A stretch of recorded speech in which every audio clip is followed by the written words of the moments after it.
Pensamiento del día. Sábado 7 de junio.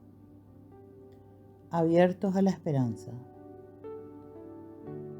Si Dios está por nosotros, ¿quién estará contra nosotros? El texto que se abre con este versículo ha sido llamado el himno de la esperanza cristiana, es decir, de esa virtud que nos da la fuerza de ser fieles a la llamada de Dios, a pesar de todas las dificultades que podamos encontrar en nuestro camino.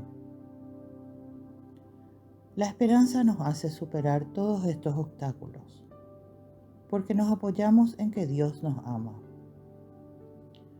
La esperanza es, pues, aliento, es optimismo, seguridad, es decisión, es alegría.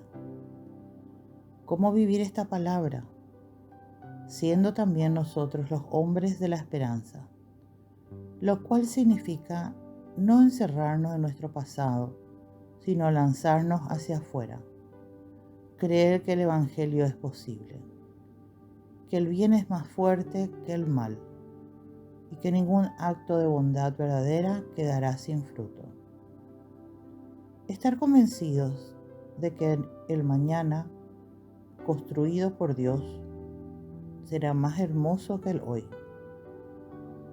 Ciertas excusas que uno podría aducir, no lo veo claro, no soy capaz, ¿quién me da el valor para ello?, etcétera, ya no valen.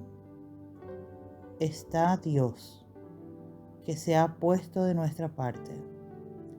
Está Jesús, que murió y resucitó para darnos esperanza y para hacer de nosotros personas capaces de comunicar esperanza.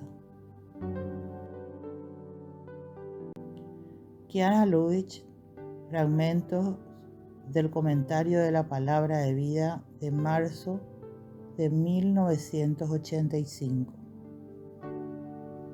Hola, si te ha gustado este video, danos like y suscríbete al canal para recibir notificaciones. Recuerda que es libre y gratuito sin ningún compromiso.